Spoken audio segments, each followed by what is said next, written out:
नमस्कार। मैं जानता हूं कि इस वक्त सारा हिंदुस्तान इंतजार कर रहा है ठहाकों का, मुस्कुराहटों का, खुशियों का। तो आ गया है ठहाकों और खुशियों का वाहक, यानी कि आपका दोस्त शैलेश लोढ़ा, यानी कि आपका अपना तारक मेहता। चलिए, अब आपका और मेरा और कवियों का साथ है तो एक बार कह देते हैं, वाह वाह क्या बात है। पहले बात के पहले लफ्ज होते हैं, लफ्ज बात बनती है, और लफ्ज पहले विचार होते हैं, और विचारों के पहले वो होती है कल्पना। और कल्पना करना बड़ा कमाल का काम है साहब। जैसे एक साहब को एक इंटरव्यू में पूछा गया कि भाई मान लीजिए, कल्पना कीजिए एक ऐसा कमरा है जिसमें सिर्फ दीवारें हैं, कोई खिड़की नहीं है, कोई दरवाजा नहीं है, तुम उस कमरे में बैठे हो, अचानक आग लग जाए तो तुम क्या करोगे? बोले, मैं कल्पना करना बंद कर दूंगा। जिंदगी में कल्पनाएं बड़ी सुखद होती है। कल्पना कीजिए कि डीजल के भाव कम हो जाए, या कल्पना कीजिए कि पेट्रोल मुफ्त में मिलने लगे, या कल्पना कीजिए कि सब्जियां इतनी सस्ती हो कि आपके खरीदने का मन ही ना करे। सोच के अच्छा लग रहा है ना? कल्पनाएं खूबसूरती से की जाए और उन कल्पनाओं को लफ्ज बना के एक कागज पे उतार दिया जाए तो उस चीज का नाम होता है कविता। और आइए, मैं बुलाना चाहूंगा उन्हें जो किसी कवि की कल्पना से भी ज्यादा खूबसूरत हैं, लेकिन हकीकत में मेरी को होस्ट है, यानी मेरी को होस्ट नेहा के मेहता।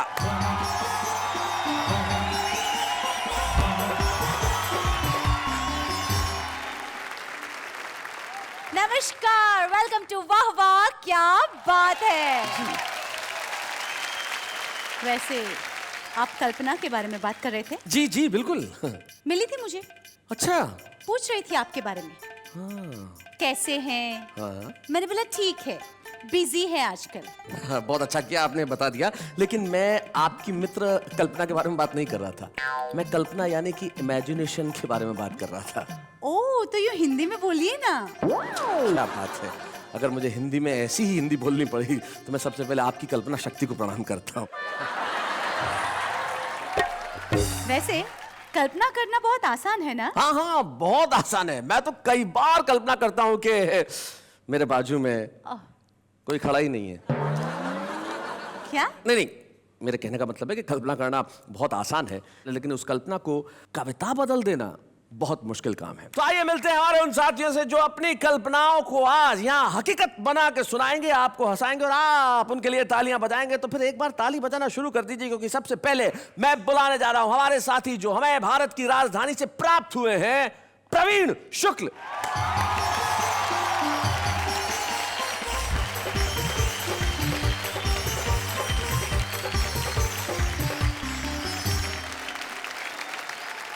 तो आइए प्रवीण शुक्ल का साथ देने के लिए बुलाते हैं हमारे दूसरे साथी को, और वो ऐसे साथी हैं जो सुनने से ज्यादा देखने वाली चीज है। हाँ। अब आप कहेंगे कैसे? तो हम हाथ कंगन को आरसी क्या और पढ़े लिखे को फारसी क्या, खुद ही देख लीजिए। डॉक्टर सुरेंद्र दुबे।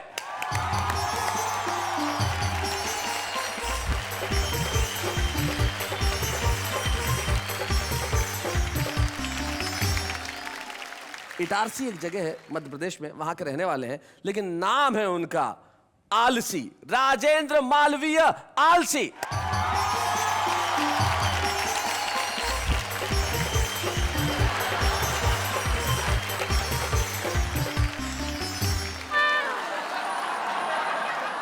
मैं जरा देख के आता हूं। अरे भाई साहब उठो, क्या कर रहे हो यार? ताली।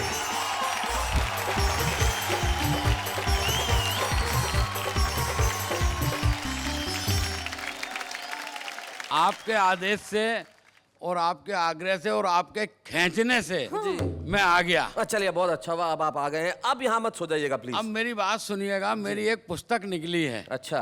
आलसी हूँ, पुस्तक का नाम है अपन गए ही नहीं। अच्छा। इसको कोई पढ़ता ही नहीं। अच्छा। मैंने सोचा आप फुर्सत में हैं, आप ही पढ़ लेंगे, इसलिए आपको देने आया हूं। भाई क्या बात है, बहुत बढ़िया, बहुत बढ़िया। जरा जोरदार तालियां।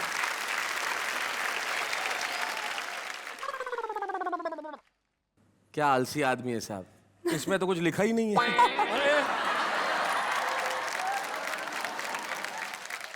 शुक्रिया जी जी जी जी। स्वागत है राजेंद्र मालवीय आलसी का।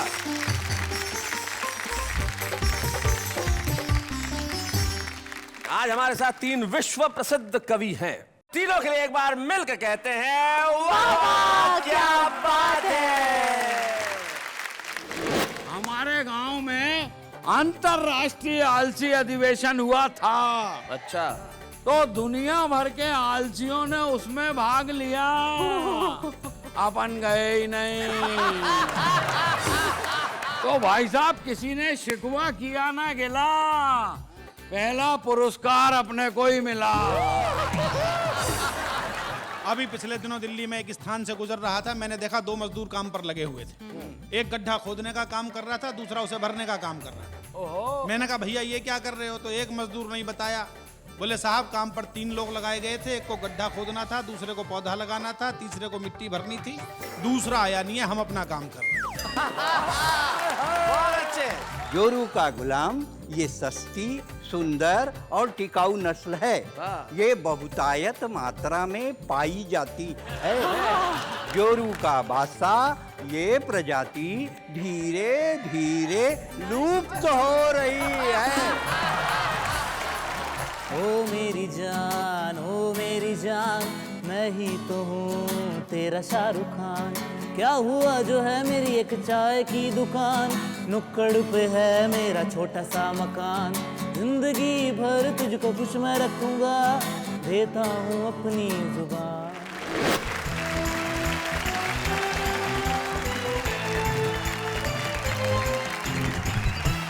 क्या बात है। राजेंद्र मालवीय, आलसी जी, सुरेंद्र दुबे जी, प्रवीण शुक्ल जी, बड़े अच्छे हमारे मित्र हैं, तीनों हमारे बीच में बैठे हैं और बड़े खूबसूरत। हाँ प्रवीण जी, ये कहना चाहता हूँ कि आज 3 हास्य कवि एक साथ हैं, माहौल रंगीन है, वातावरण संगीन है। जी जी। लेकिन 2 कोट वालों के साथ दुबे जी कुर्ते में है, ये क्या सीन है? मैंने जानबूझ के इनको ये कुर्ता पहनवाया है, क्योंकि एक बार मैंने इन्हें ब्लैक सूट पहनवाया था, तो पता ही नहीं चला कि सूट कहाँ खत्म हुआ, आदमी कहाँ शुरू हो गया।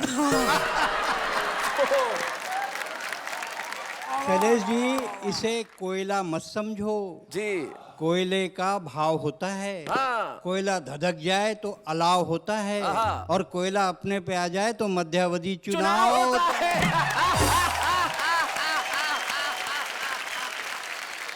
आज आपको पता चल गया होगा कि यहाँ कितने धमाके होने वाले हैं, कितने ठहाके होने वाले हैं, और आज आप तालियां बजाते बजाते थक जाएंगे।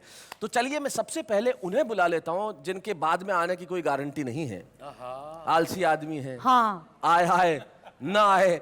मैं उस महान प्रातः स्मरणीय महान आलसी को बुलाना चाहता हूँ जिनका नाम है राजेंद्र मालवीय आलसी। आइए।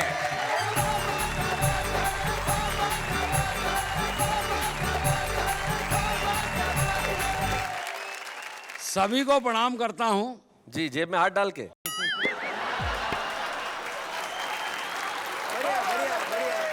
आप सब में और मुझ में फर्क ये है कि आप सब कल्पना भी करते हैं, मैं आलसी आदमी हूँ, मैं कल्पना ही करता हूँ। क्या बात है भाई, क्या वाह वाह वाह वाह। बहुत बढ़िया। और मैं तो रेलवे में नौकरी करता हूँ। वो तो आलस से ही पता चलता है, और कोई विभाग आपके लिए हो भी नहीं सकता था। बताइए साहब, हमारी रेल यहाँ से वहाँ पहुँचा देती है, साहब बोल रहे हैं, बोलो हो ही नहीं सकता। हाँ पहुंचा देती है रेल से। मैं तो एक बार आया इटारसी, ये कार्यक्रम में मुझे याद है, जिस रेल से आया और 7 बजे की ट्रेन 7 बजे पहुंच गई, और लोग मालाएं लेके तैयार, पहली बार टाइम पे आई है। गार्ड के पास पहुंचे, गार्ड ने कहा माफ करो, शर्मिंदा मत करो, ये तो कल की थी जो आज आई है। 24 घंटे बाद। मैं तो रेलवे में नौकरी करता, रिजर्वेशन काउंटर पे बैठता हूँ, एक 100 साल का आइटम आया। बोले 7 सितंबर 2017 मेरा रिजर्वेशन कर दो। अच्छा। मैंने कहा काका कहाँ जाओगे? बोले शादी की गोल्डन जुबली है, हरिद्वार जाना है। और मैंने कहा 17 तक टिके रहोगे? और बोले टिके रहे तो ठीक, नहीं तो हरिद्वार तो जाना ही है। वाह वाह राजेंद्र, वाह क्या बात है भाई, क्या गए गुरु। इसलिए अपन कह देते हैं कि अपन विश्व के सबसे बड़े आलसी हैं, और काम के नाम पर कुछ करते ही नहीं हैं। यहाँ तो अपन आ भी गए, कई जगह जा ही नहीं पाते। बहुत अच्छे। अभी क्या हुआ शैलेश जी, हमारे गांव में अंतरराष्ट्रीय आलसी अधिवेशन हुआ था। अच्छा। तो दुनिया भर के आलसियों ने उसमें भाग लिया, अपन गए ही नहीं। वाह राजेंद्र वाह। तो भाई साहब किसी ने शिकवा किया ना गिला, पहला पुरस्कार अपने को ही मिला। समिति ने सोच समझ के निर्णय लिया, पुरस्कार घर ही पहुंचा दिया। तो जो लोग हमें पुरस्कार देने आए वो हमसे बोले कि साहब आप आलसियों पर कुछ बोले। अच्छा, अपन ने पूरी ताकत लगाकर अपने होठ खोले और बड़ी मुश्किल से ये बोले, भाड़ में जाए यार, कौन बोले। वाह वाह वाह वाह वाह। बड़ा अजीब मामला निकल कर क्या आता है जी। अब आप तो बार बार मेरे को फोन कर करके बोले वो राजेंद्र माल भी आ गए। कहा, मैंने कहा आ गया। बोलो खाने में क्या भिजवाएं? मैंने कहा 2 लीटर दूध भिजवा दो। बोले दूध क्यों? मैंने कहा क्या है कि उसको चबाना नहीं पड़ता। अरे बहुत अच्छे, बहुत यार अच्छे। कौन चबाए? एक बार तो नाई की दुकान पर गया दुबे जी, हाँ अपनी आदत के हिसाब से बैठ गया। मैंने कहा यार तू दाढ़ी बना दे। नाई बोला साहब सर तो ऊपर करो। मैंने कहा तू बाल ही काट दे। अलग अलग तरह की बात है। एक बार फांसी हो गई। किसको? तुमको? कल्पना में। जज साहब बोले मालवी जी जाते जाते कोई आखिरी शौक फरमाएंगे? मैंने कहा यस सर, कुंभ के मेले में नहाएंगे। क्या बात है, क्या बात है बाबा। जज साहब बोले यार कुंभ का मेला तो 12 साल के बाद आएगा, इसलिए आपकी फरमाइश हमको बहुत खलती है। मैंने कहा आराम से आने दो, अपने को भी कौन सी जल्दी है। बढ़िया बढ़िया। एक बार तबीयत गड़बड़ हो गई ओहो, सपने में। सपने में। मेरा जो कुछ भी होता सपने में ही होता। आलसी। तबीयत गड़बड़ हो गई सपने में। डॉक्टर के पास गया, डॉक्टर ने नाड़ी वाड़ी टटोली। बोले कोई ज्यादा घबराने की बात नहीं है, थोड़ी सी काली मिर्च, थोड़ी सी लौंग, थोड़ी सी अजवान, थोड़ी सी तुलसी की पत्ती, इसको रात भर पानी में भिगाओ, दिन भर सुखाओ, दूसरे दिन चूरन बनाओ, तीसरे दिन खाली पेट खाओ, चौथे दिन ठीक हो जाओगे बच्चा। मैंने कहा वैद्य जी इतना काम करने से तो मर जाना ही अच्छा।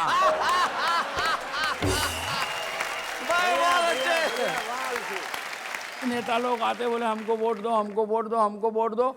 हमारी माँ ने कहा तुम्हें क्या वोट दें?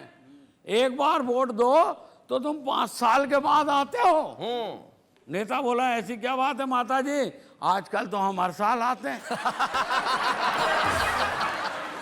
बोले इधर सरकार गिरी और हम हाजिर। कोई समस्या हो तो बताओ। हमारे माँ ने कहा कोई समस्या नहीं है, मेरा बेटा है आलसी है, पेड़ पे चढ़ा है नीचे नहीं उतर रहा है, उसको उतार के ले जाओ। आओ सैले जी मेरे पास आए, बोले तू नीचे उतर।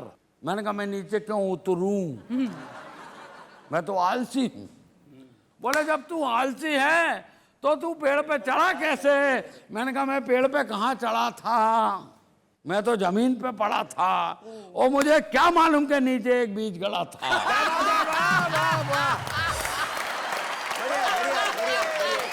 बढ़िया।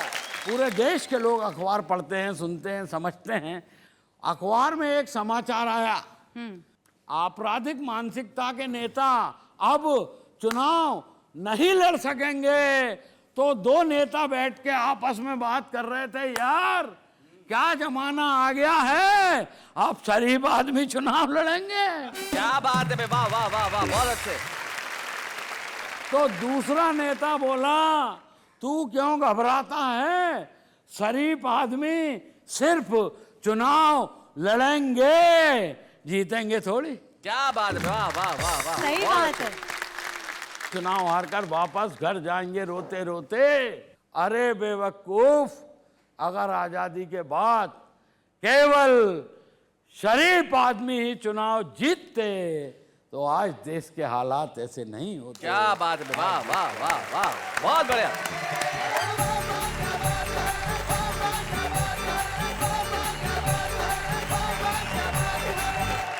भाई बहुत अच्छे राजन जी, कमाल कर दिया आपने। और सबसे बड़ा तो आपको बहुत बहुत धन्यवाद कि आप वापस भी लौटे, वरना आपका क्या भरोसा, आप यहीं बैठ सकते थे, अपन जाते ही नहीं। आप बात कर रहे थे कि शरीफ आदमी इलेक्शन लड़ते तो देश के हालात ऐसे नहीं होते। तब मुझे एक कवि हैं तेज नारायण बेचैन, उनकी 4 पंक्तियां याद आ रही थी। वो कहते हैं कि मंच जब से अर्थदायक हो गए, अर्थदायक यानी जहां पैसा मिलता है, कि मंच जब से अर्थदायक हो गए हैं, तोतले भी गीत गायक हो गए हैं और राजनैतिक मूल्य कुछ इस कदर गिरे कि जेब कतरे भी विधायक हो गए। क्या बात है शैलेश जी, वाह वाह। लेकिन आपने जो हमारे बीच में और उदासी के बीच में जो दीवार है उसे गिराया और इस कदर हंसाया कि आपके लिए सिर्फ एक ही बात कि वाह वाह वाह, क्या बात है। राजेंद्र मालवीय जी, आपने तो भले आलस में कमाल कर दिया, लेकिन कुछ लोग होते हैं वो अलग ढंग से कमाल करते हैं। पिछले कुछ वर्षों में हिंदी कवि सम्मेलनों की एक बेहद मजबूत कड़ी होकर उभरे हैं प्रवीण शुक्ल। प्रवीण शुक्ल एक ऐसे युवा रचनाकार का नाम है जिसकी कविता में गहराई भी है, जिसकी कविता में सच्चाई भी है, जिसकी कविता में व्यंग की पकड़ भी है और कलम की अकड़ भी है। प्रवीण शुक्ल आ रहे हैं हमारे बीच।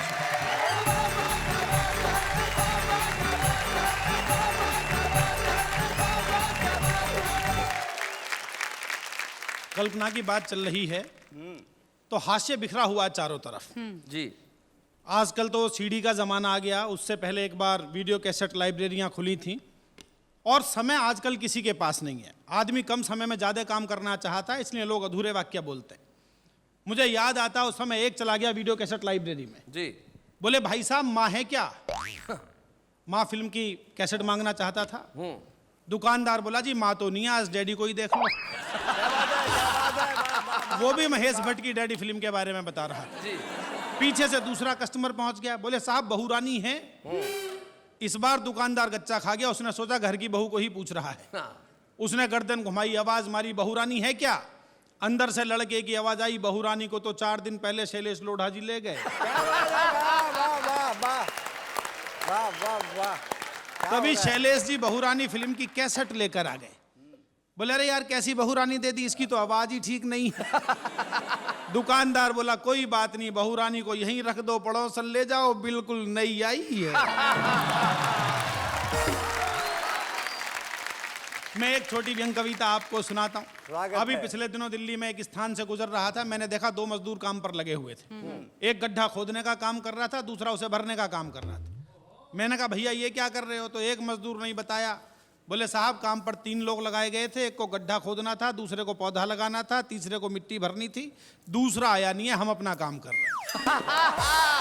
बहुत अच्छे। ये आनंद की स्थितियां, तब आप एक कविता का आनंद लीजिए। जी, सुनिए जनाब, अभी पिछले दिनों की शाम कवि सम्मेलन से घर लौटते समय हमारा पांव अचानक एक बोतल से टकराया। मैंने घबराकर बोतल को उठाया और सक पकाकर जैसे ही ढक्कन खोला, विस्फोट के साथ छूट गया बम का गोला। चारों ओर फैल गया धुआं ही धुआं। धुएं के बादलों के बीच एक बहुत बड़ा जिन्न प्रकट हुआ। बोला आका आपने मुझे आजाद किया है, मैं जिंदगी भर आपकी जी हुजूरी करूंगा। जो भी मांगना चाहते हो मांग लो, मैं आपकी हर एक इच्छा पूरी करूंगा। मैंने कहा जिन्न महाराज यदि करना ही है तो कर दो इतना सा काज, भारत की भूमि से भ्रष्टाचार भगा दो। जिन्न बोला मैं वापिस बोतल में घुस रहा हूं, तुम ऊपर से ढक्कन लगा दो। बहुत अच्छे, वाह बहुत अच्छे। Very nice. पति पत्नी के संबंध पर एक छोटी कविता सुनाता हूं, आनंद लीजिए। स्वागत, सुनाइए। शादी के बाद पहली ही मुलाकात में पत्नी पर रौब डालने के लिए पति ने कहा बात ही बात में, देखो मैं जिंदगी को अपनी शर्तों पर ही जीता हूं। रोजाना क्लब जाता हूं, ताश खेलता हूं और दारू भी पीता हूं। अब तुम भी अपने बारे में कुछ बताओ। तो लड़की बोली जी बिल्कुल भी मत घबराओ, तुम्हारी और मेरी खूब छनेगी, जितनी बननी चाहिए उससे भी ज्यादा बात बनेगी। तुम जैसा पियक्कड़ ढूंढने के लिए पिताजी ने 4 साल तक समय की बर्बादी की है। अच्छा, चिंता मत करो, दोनों के गुण मिलाकर ही शादी की। बहुत अच्छे। कई बार गुण इस तरह से मिल जाते हैं कि उनका प्रभाव बहुत दूर तक जाता है। एक ऐसी सुंदरी, उसने विचित्र वेशभूषा बना रखी है, उसको देखकर लगता है किसी दूसरे ग्रह का प्राणी धरती पर उतर आया है।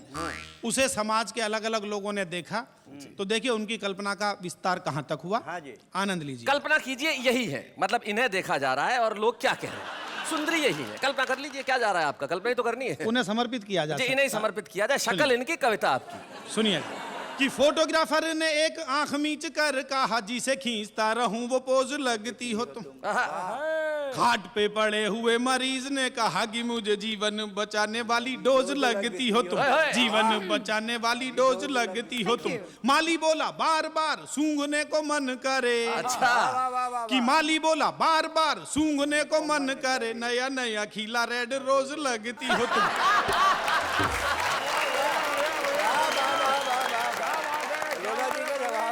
सुंदरी आगे बढ़ी और उसे एक शायर ने देखा आहा, कि शायर ने कहा क्यों ना तुम पे गजल कहूँ, शायरी का मुझको शबाब लगती हो तुम। वाह। जिसे देख कर मन मांसाहारी होने लगे, शाकाहारियों को वो कबाब लगती हो तुम, शाकाहारियों को वो कबाब लगती हो तुम।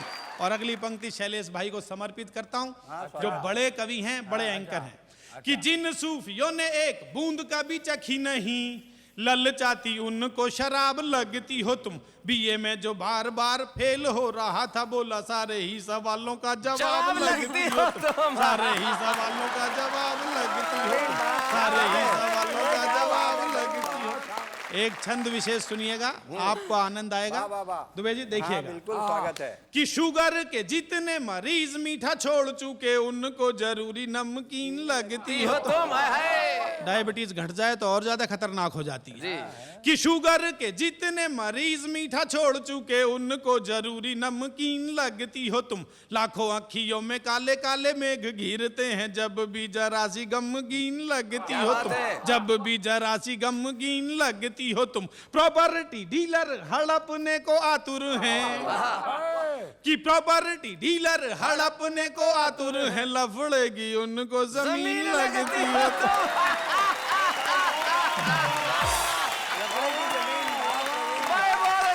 और अगली पंक्ति में समर्पित नहीं कर रहा हूं, आप स्वयं समझ जाएंगे मैंने किसे समर्पित की है। अच्छा। कि प्रॉपर्टी डीलर हड़पने को आतुर हैं, लफड़े की उनको जमीन लगती हो तुम। खाट जिनकी खड़ी हुई है कई बरसों से, ऐसे खूसटों को भी हसीन लगती हो तुम, ऐसे खूसटों को भी हसीन लगती हो तुम, ऐसे खूसटों को भी हसीन। बहुत अच्छे।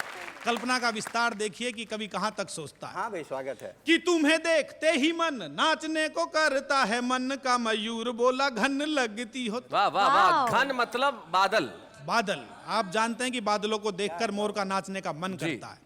कि तुम्हें देखते ही मन नाचने को करता है, मन का मयूर बोला घन लगती हो तुम। जिसके समीप आके शीतलता मिलती है, सर्पों को चंदन का वन लगती हो तुम, सर्पों को चंदन का वन लगती हो तुम। परेशान जिसे आए कर वाले करते हैं, कि परेशान जिसे आए कर वाले करते हैं, उसे एक नंबर का धन लगती हो तुम। नेता बोला मार दूंगा सबको तुम्हारे लिए, मुझको तो संसद भवन लगती हो, मुझको तो संसद भवन लगती हो, मुझको तो संसद भवन लगती हो, मुझको तो।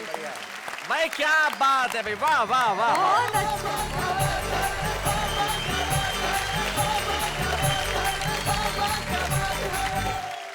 क्या कहूं मैं, मुझे एक बात का बड़ा दुख होता है। किस बात का? कि शो को एंकर कर रही हो? कल्पना कभी सच क्यों नहीं हो सकती?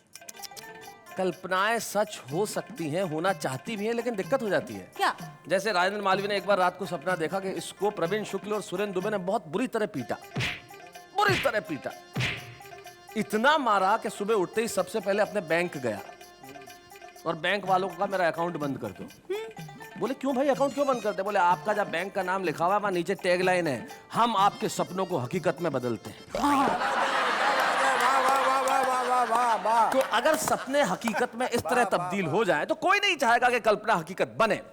लेकिन क्या करें साहब, हम भी चाहते हैं कि हमारी कल्पना हकीकत हो जाए। हम तो चाहते हैं कि डीजल सस्ता हो जाए, पेट्रोल सस्ता हो जाए, देश में चारों तरफ खुशियां हो, लेकिन ये हकीकत कहाँ हो पाती है साहब। लेकिन कुछ लोग ऐसे होते हैं जो जिंदगी में सिर्फ एक काम करते हैं कि लोगों की जिंदगी में रंग भर सके। हमारे बीच में एक ऐसा ही कवि, एक ऐसा ही रचनाकार है जिन्होंने जीवन का सिर्फ एक ही बीड़ा उठाया है कि मैं अपनी कविताओं से भी, अपनी शक्ल से भी सबको हंसाऊंगा। डॉक्टर सुरेंद्र दुबे।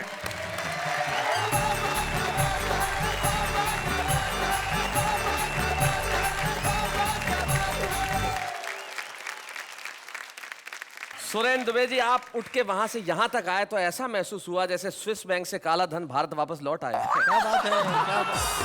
बहुत बढ़िया, बहुत ऐसा है, जब हमारी पत्नी खुश होती है जी। तो कहती है तुम मेरे सोना हो, तुम मेरे चांदी हो, हाय हाय। तुम मेरे मोती हो, तुम मेरे धन हो। और बाबा रामदेव कहते हैं काला धन जब्त होगा। अरे डॉक्टर साहब, क्या बात है, क्या बात है क्यूट डॉक्टर साहब। वन। जब राखी सावंत का स्वयंवर टीवी पे आता था, हाँ। जब राखी सावंत का स्वयंवर प्रवीण जी टीवी पे आता था, हमारे गांव का हर बूढ़ा चश्मा पोंछ के टीवी का आगू में बैठ जाता था। अच्छा। हमने कहा बाबा इस उम्र में स्वयंवर से का लेना देना। बोले बेटा जब तक सांस है तब तक आस है। जब तक सांस है तब तक आस है। और ये स्वयंवर में कौन धनुष तोड़ना है, इसमें तो अपना भी चांस है। भाई साहब कल्पना तो है, जैसे बच्चों के नर्सरी KG1 में पाठ होते हैं, मात्रा नहीं होती है। अमर घर चल, हाँ। चल अमर घर चल, ऐसे पाठ होते हैं। नेहा जी आप भी पढ़ी लिखी होंगी मैं सोचता हूँ, तो मतलब इतना पहली तो पढ़ी होंगी। नेता चल, दिल्ली चल, पटना चल, टोपी लगा, कुर्ता पहन, मंत्री बन, हवाला कर, घोटाला कर, तिहाड़ जा। बहुत अच्छे, बहुत बढ़िया। नेता चल, दिल्ली चल, पटना चल, टोपी लगा, कुर्ता पहन, मंत्री बन, हवाला कर, घोटाला कर, तिहाड़ जा, वापस आ, टोपी लगा, कुर्ता पहन, मंत्री बन। क्या बात है, वाह वाह वाह वाह, बहुत खूब, बहुत अच्छे। हिंदी की क्लास थी, हिंदी की क्लास थी। हिंदी की क्लास थी, टीचर एकदम उदास थी। पति से लड़कर आई, अब काहे की पढ़ाई। बच्चों ने कहा टीचर पढ़ाओ, टीचर पढ़ाओ। टीचर ने कहा दिमाग मत खाओ, कल गाय पे निबंध लिखवाया था, जाओ पति पर निबंध लिख कर लाओ। बच्चों ने लिखा पति एक दयनीय पालतू प्राणी है। पति एक दयनीय पालतू प्राणी है जिसे हम मनुष्य भी कह सकते हैं। बढ़िया, बढ़िया, बढ़िया। शादी के पहले पति सामान्यतः मनुष्य ही होता है। पति की 2 आंखें होती हैं जिनसे वो अल्टरनेट देखता है। जी। पति के प्रकार, हिंदुस्तान में पति के 2 प्रकार पाए जाते हैं। अच्छा। एक जोरू का गुलाम, शैलेश जी, जी। एक जोरू का गुलाम,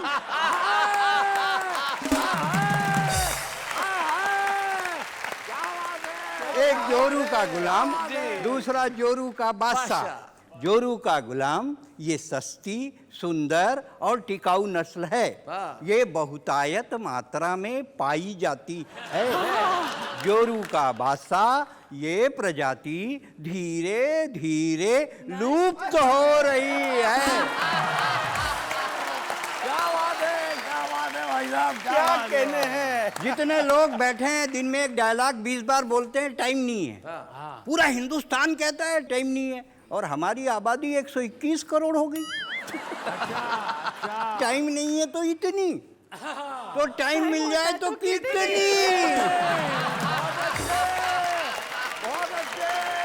जिसको देखो टाइम नहीं है।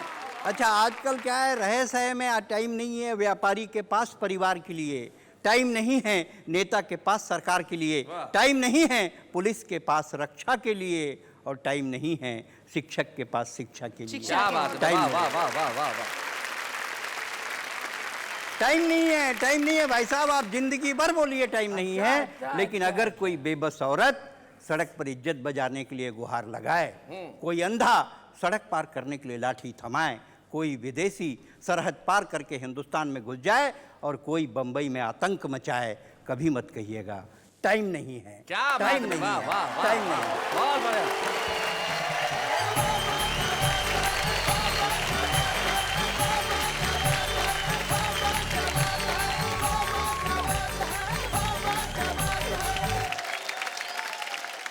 भाई आपकी कविताएं सुनने के बाद मैं सिर्फ एक वाक्य कहूंगा कि सुरेंद्र दुबे जब आप कविताएं सुनाए तो जनता के पास कितना भी काम क्यों न हो वो ये नहीं कहेगा कि टाइम नहीं है। वो आपकी कविताएं सुनेंगे, सुन के तालियां बजाएंगे। भाई बहुत अच्छे, क्या बात है, वाह वाह वाह। बहुत खूब, बहुत बहुत। इसी बात पे हम लेते हैं एक अल्प विराम। भाई यहाँ तालियां हैं, ठहाके हैं और खुशियों की बरसात है, क्योंकि ये वाह वाह क्या बात है। जिंदगी में कई चीजें होती हैं। जैसे मित्रों, सुरेंद्र जी, हुआ यूं कि एक बार एक नेताजी गांव के स्कूल का दौरा करने चले गए। तो वहाँ बच्चों से पूछा कोई प्रॉब्लम तो नहीं है? बोले सर कोई वैसे तो कोई खास प्रॉब्लम नहीं है, पर 6 महीने से कोई टीचर ही नहीं है, हम तो यूं ही बैठे हुए हैं। तो नेताजी बड़े आश्चर्य में बोले फिर ये स्कूल चल कैसे रहा है? बोले वैसे ही जैसे देश चल रहा है। वाह वाह वाह। तो हमारा देश भी भगवान भरोसे चलता है, और कल्पनाओं में तो आदमी भगवान के भरोसे नहीं, खुद के भरोसे रहता है, क्योंकि जो जैसा चाहता है वैसा सोचता है, वैसी कल्पना करता है। चलिए फिर मैं भी आपके लिए कल्पना करती हूँ। मेरे लिए? Thank you so much. मत करना प्लीज। नहीं, पर कर दी ऑलरेडी, बस बताना बाकी है। बताओ। हाँ, शैलेश जी सोचिए, कल्पना बड़ी सिंपल सी है। सोचिए कि आप अगर प्रधानमंत्री बन जाओ तो मैं 3 दिन में गरीबी मिटा दूंगा, सारी चीजों के दाम आधे कर दूंगा, और जितनी भी एजुकेशन है सब फ्री, और जितने लोगों को काम नहीं सबको नौकरी पे लगा दूंगा। एक मिनट, आप ये सब करेंगे कैसे? वैसे ही जैसे कल्पना में तुमने प्रधानमंत्री बनाया, कल्पना में ये भी कर लूंगा। लेकिन हम दोनों यहाँ पे अपनी कल्पनाओं का बखान करने के लिए नहीं खड़े। भाई दूसरे लोगों को भी उनकी कल्पना का मौका देना चाहिए कि नहीं देना चाहिए? तो जरा देखते हैं दूसरे लोग कैसी कल्पना करते हैं। हाँ हाँ, अचार के बिना फीके हैं पराठे, खा ले बेटा खा ले, वरना बीबी दिखाएगी कराटे। दादी जब चिल्लाती है तो बड़े बड़े आंसुओं के साथ रोती हूँ, पर उन्हें क्या पता ओवर एक्टिंग में तो उनकी ही होती हूँ। हर तरफ पढ़ाई का साया है, किताबों में सुख किसने पाया है? हम तो जाते हैं कॉलेज लड़कियां ताड़ने, प्रोफेसर कहता है इतनी बारिश में लड़का पढ़ने आया है। यूँ तो हमने भी की थी सीए की पढ़ाई, हाथ में आ गया सीफ और चूल्हा और कढ़ाई। बढ़िया है। ABCDEFG 1G याद नहीं हुआ, उससे पहले आ गया 3G। बचपन में नानी हमें सुनाती थी परियों की कहानी, अब हम सुनते हैं आज की परी शीला की जवानी। माना कि मेरे बेटे तुझ पर मरते हैं, ये मत भूल कि तेरे ससुरी मुझसे डरते हैं।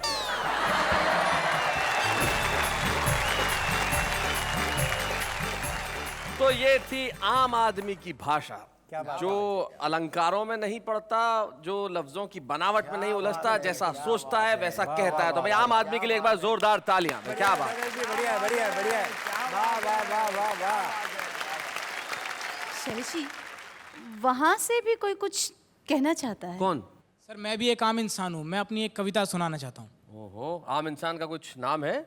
विपिन हीरो। ओहो, पर मैं अपनी कविता गाकर सुनाना चाहता हूँ। वो तो सब ठीक है, पर आम इंसान हीरो? वैसे असली हीरो तो इस देश का आम इंसान ही है। तो आइए हम इस देश के असली हीरो से कविता सुने। आइए भाई विपिन हीरो, आइए जरा।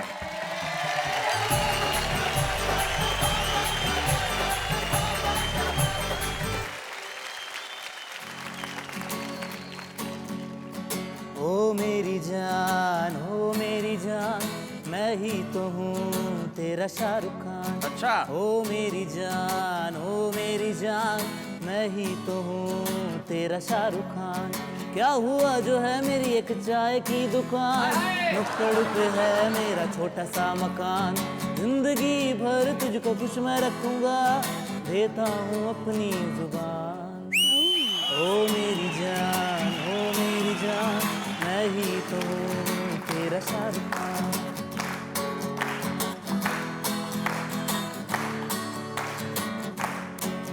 हाँ सुबह जल्दी उठ के मैं तेरे लिए चाय बनाऊंगा। क्या बात है? ओ फैन मट्ठी नहीं खाएगी तो मैं ब्रेड बटर लाऊंगा।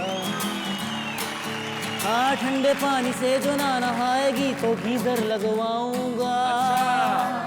हाँ लगवाऊंगा। ओ मेरी जान, मैं ही तो हूँ तेरा शाहरुख खान। क्या हुआ जो है मेरी एक चाय की दुकान, नुक्कड़ पे है मेरा छोटा सा मकान।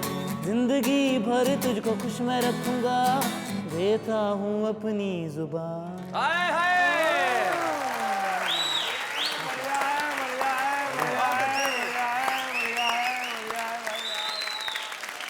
हमारा एक दोस्त ने एक बहुत बढ़िया बात बताई। एक आदमी चाय की दुकान चलाता था, और वो भी शायर। बोले हम यादों की चादर तानते रह गए, वो रामलाल के साथ भाग गई, हम चाय छानते रह गए। तो ये जो आशिकी है ये कमाल की है। लेकिन विपिन, आपके आत्मविश्वास को बधाई, आपने जिस तरह से कविता सुनाई। हमारे कवि मित्रों से मैं पूछना चाहूंगा, क्या लगा आपको सुन के? मुझे तो ये लगा कि विपिन ने जो कहा है कि चाय की दुकान है, और वैसे मैं शाहरुख खान हूं, तो दिखने में तो शाहरुख खान जैसे ही।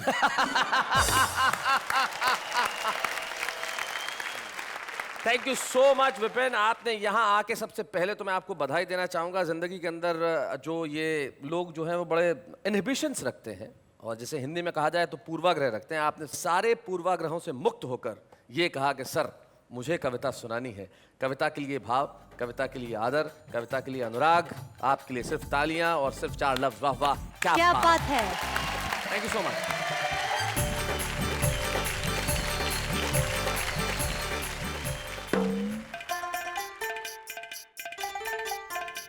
हेलो, ओ मुगल आजम की मधुबाला कहाँ खो गई? डूब गई। कल्पना कर रही थी। कल्पना कर रहे हैं। क्या क्या कल्पना कर रही थी?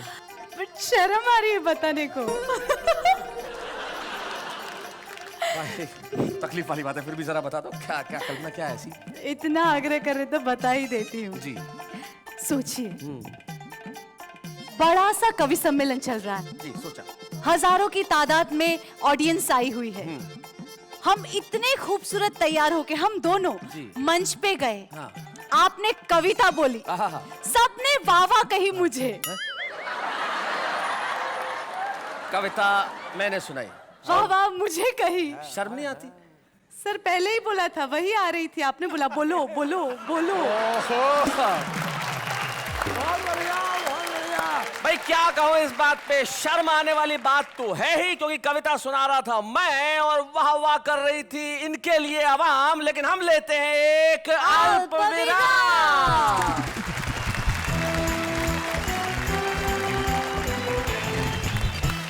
स्वागत है फिर से आपका उस कार्यक्रम में जिसमें आपके लिए हंसी ही हंसी है, खुशी ही खुशी है। नाम बताऊं? अरे आप घर पे बैठ के बोल रहे हैं वाह वाह क्या बात है।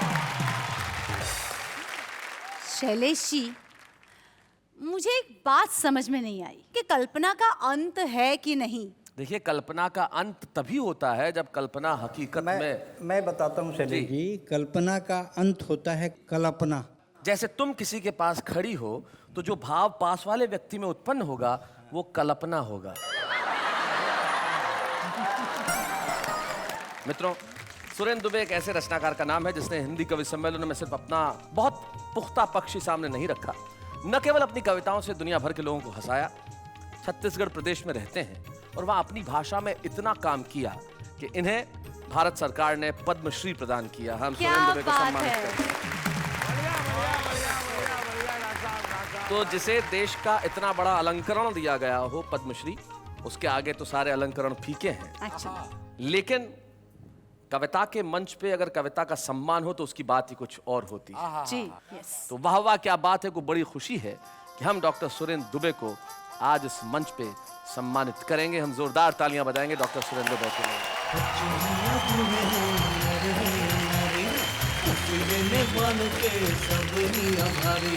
सबको हंसाने वाले सबके साथ है।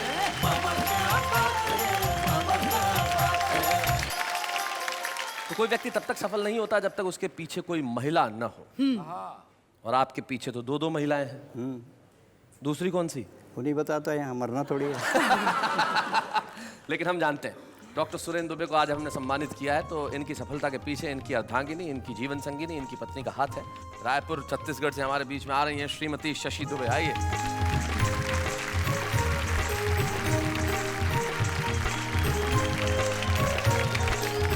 कितने साल हो गए आपकी शादी को? हमारी शादी को 30 साल हो गए। 30 साल हो गए, क्या बात है। कैसे हुई थी शादी, अरेंज मैरिज या लव मैरिज? Love marriage.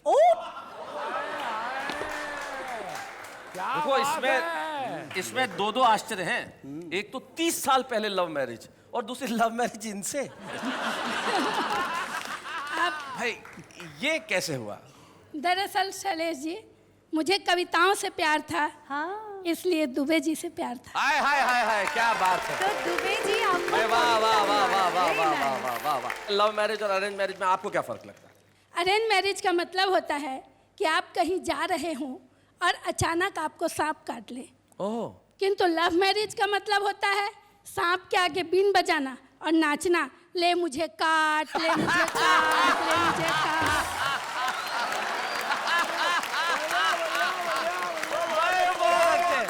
जब ये मेरे प्रेमी थे जी, तो मेरी सारी मांगे भाग भाग कर पूरी करते थे। अच्छा। और जब शादी हो गई तो मांगे सुनते ही भाग जाते।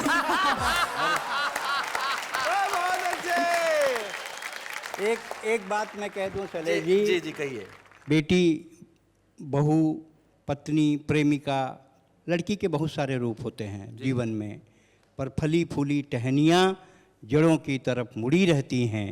बेटियां कहीं भी रहें, माँ बाप से जुड़ी रहती हैं। वाह वाह वाह वाह वाह वाह वाह वाह वाह। तो ये था कल्पनाओं से भरा हुआ एक ऐसा शानदार काल्पनिक सफर जिसमें हमने सिर्फ हंसी की बात ही नहीं की, मुस्कुराहट ही नहीं बांटी, बल्कि जिंदगी की कल्पनाओं को हकीकत में बदलते भी देखा। कल्पना जिंदगी में किसी भी रूप में हो सकती है, इसलिए एक शायर के 2 शेर मुझे याद आते हैं जो मैं जाते जाते कहना चाहता हूँ। वो कहते हैं कि खुशबू हूँ मेरे नाम को फूलों में बांट दो, जहनों में बांट दो, मुझे जिस्मों में बांट दो। मैं ख्वाब हूँ, ख्याल हूँ, शबनम हूँ, रंग हूँ, मैं खिलखिलाऊंगा, मुझे लफ्जों में बांट दो। क्या बात है। अगले शनिवार की रात 10 बजे ऐसे ही सफर पे हम मिलेंगे जिसका नाम है वाह वाह क्या बात है।